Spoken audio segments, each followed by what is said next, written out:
Hi everybody!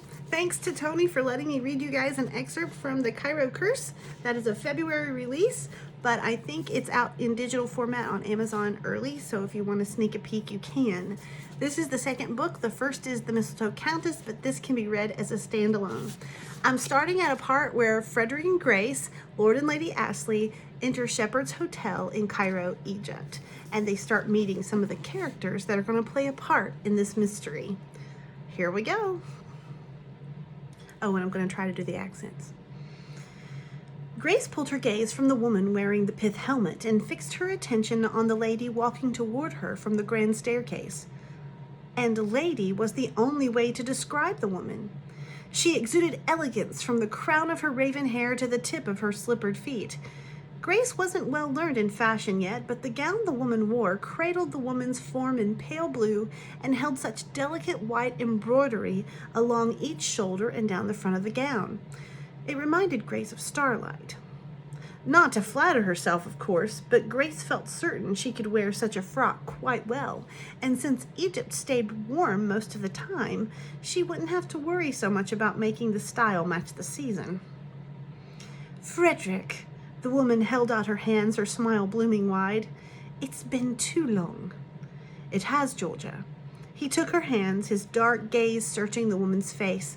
Something in the way his brow furrowed for the briefest moment inspired Grace to give Georgia Withersby Archibald a closer study. I'd like to introduce you to my wife, Lady Astley. But do please call me Grace.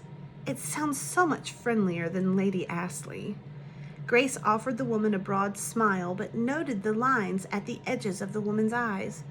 Lines not meant for such a woman. What could cause them? Nerves? Worries? Grief? It is a pleasure to meet you, Grace. The woman's expression softened and took off nearly 5 years from her face. Please call me Georgia. I am happy to have you here. Her gaze flickered between Grace and Frederick. I have heard your wedding wasn't quite as expected, but Frederick and Aunt Lavinia, of course, were quick to assure me of everything turning out well in the end. I certainly hope we're not near the end at the very beginning, but it's been an excellent start, Grace added, glancing at Frederick and finding his gaze on her. Oh, she did love it when she caught him watching her, although sometimes his look was more confused than endearing. But she just supposed that was because he didn't process certain types of information quite as quickly as she did, especially if it was of the bookish information or the mystery trope. I would make certain to live each moment then, the woman in the pith hat said, her large brown eyes holding Grace's gaze. Especially in Egypt, nothing is ever certain here. Blonde curls flipped from beneath the woman's hat, framing a face which was too tan to be considered fashionable. Grace had heard some older lady back in England mention how pale skin tone appeared to be the most appropriate, but Grace couldn't find anything wrong with a bit of sunshine on the skin.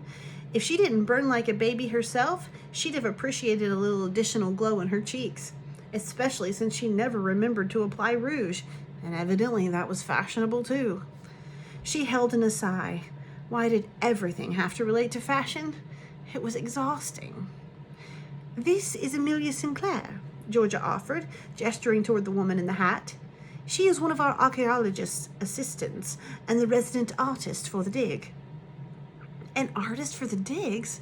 Grace nodded toward the woman, who looked about Grace's age in every particular but her eyes. Something about her eyes seemed old, and Grace couldn't help but admire her trousers with a bit of envy. Trousers! She only wore them when riding astride, but to traverse the deserts and excavations with such freedom? A little thrill worked its way through Grace. How daring. And practical.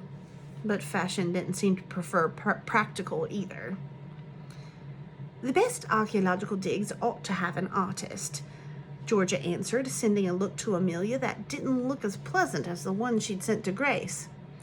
Should we ever discover anything of real note, an artist is invaluable in taking down likenesses of what we see, paintings on the walls, pottery, statues, mummies, Amelia added with a little twist of her lips. in all states of decomposition. It's really quite fascinating. Amelia! Georgia grimaced, but the expression did nothing to Amelia's smile.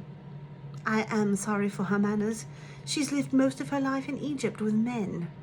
Something flickered across Amelia's countenance at George's last comment, but was gone as quickly as it came. Well, I find it all rather fascinating. Grace smiled and looked over at Frederick, whose usually tender expression had stilled into something rather unwelcoming. She followed his gaze to Amelia. Was he upset with the fact that she wore trousers? It takes a great deal of imagination to understand the importance of the pottery and the rock, I'm afraid.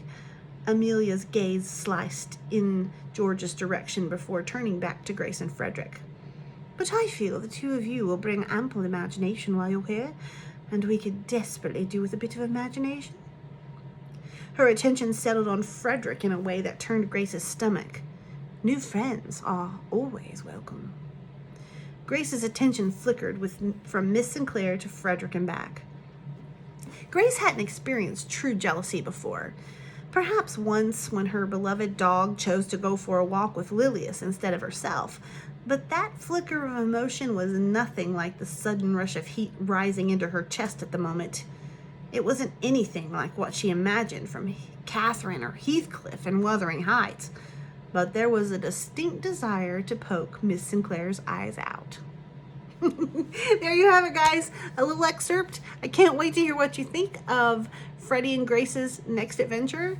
And I'm working on book 3 right now, so we'll see if I can keep up the fun. You guys have a great day, and thanks again to Tony for letting me share a little bit about the Cairo Curse.